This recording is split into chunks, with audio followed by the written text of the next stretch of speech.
Hi boys and girls, it's Miss Carolyn from Children's Liturgy, the Word. Welcome to Ash Wednesday and welcome back. It's been a long time since we've been together. Ash Wednesday marks the beginning of the beautiful church season of Lent.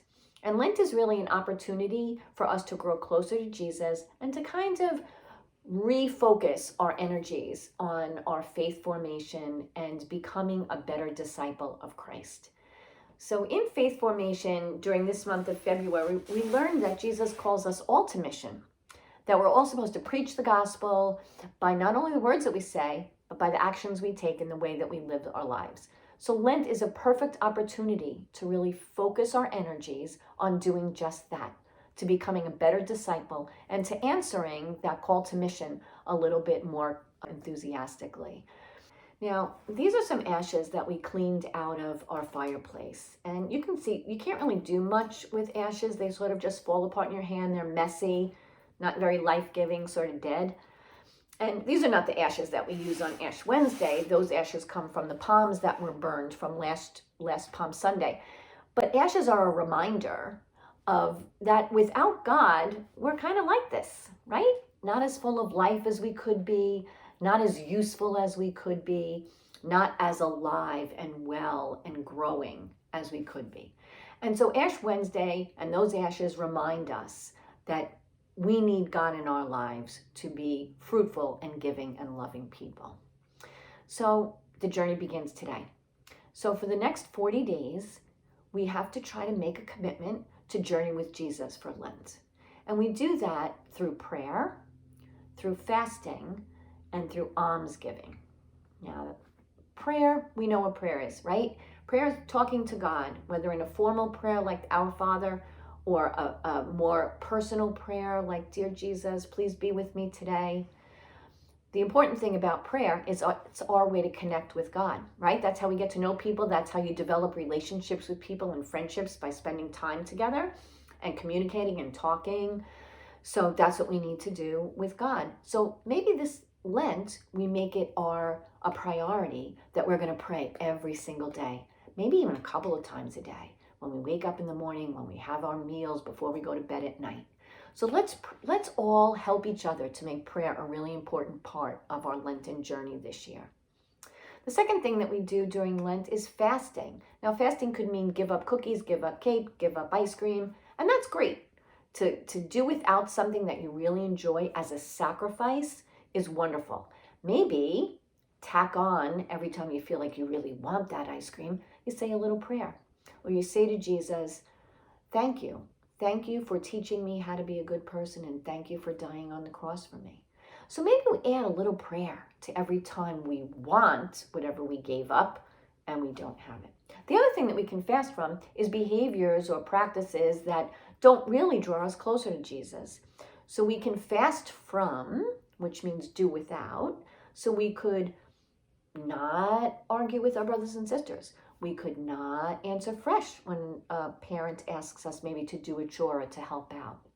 We could fast from making fun of someone, or fast from leaving people out when we plan to do something. So there's a lot of ways to fast. Almsgiving is a word we don't really use too much today, but we can focus on the end of that word, which is giving. And what can we give? Certainly, we can give money to help at St. John's or one of the other community programs that helps people in need. So certainly one way to give is to give money. Another way to give is St. John's is going to have a giving program for Lent where you pick up a shopping bag outside of the church doors, the exits. And in there is a note. It tells you what we need for the food pantry and for the street ministry and for other ways that the parish social ministry helps those in need in our area. And you get some stuff and you put it in the bag and then you bring it back to St. John's. That's a great way to give. Another way to give is to volunteer your time, right? There's plenty of places that need volunteers. There's a ton of opportunities in the bulletin. If you take the bulletin home with you, if you're at Mass, or if you are watching Mass online, you can download the bulletin and see the many different ways at St. John's that you can help out.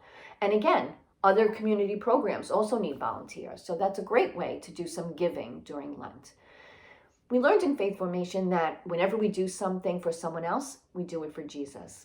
And whenever we don't do something for other people, we're not doing it for Jesus. So this Lent is a great opportunity to live out that call to mission that we learned about in the Family Faith Formation program in February. In March, we're going to learn about the different ways that Jesus helps us along this journey, through the gift of the church, through the wonderful gift of the Eucharist, through the sacraments, and through the gift of his Holy Spirit, who helps us always to make the right choice as long as we invite the Holy Spirit into our decisions.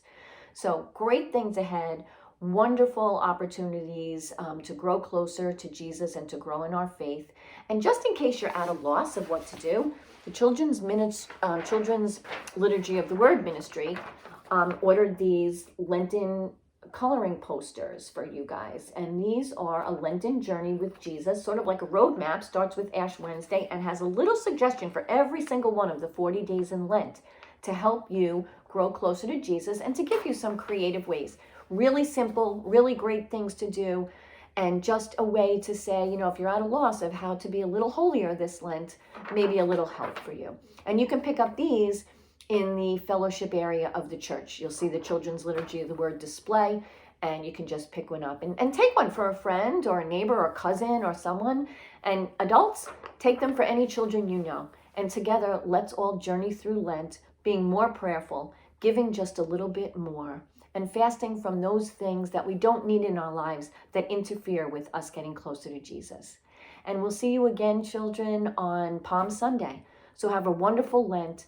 Keep praying for us. We'll keep praying for you. God bless.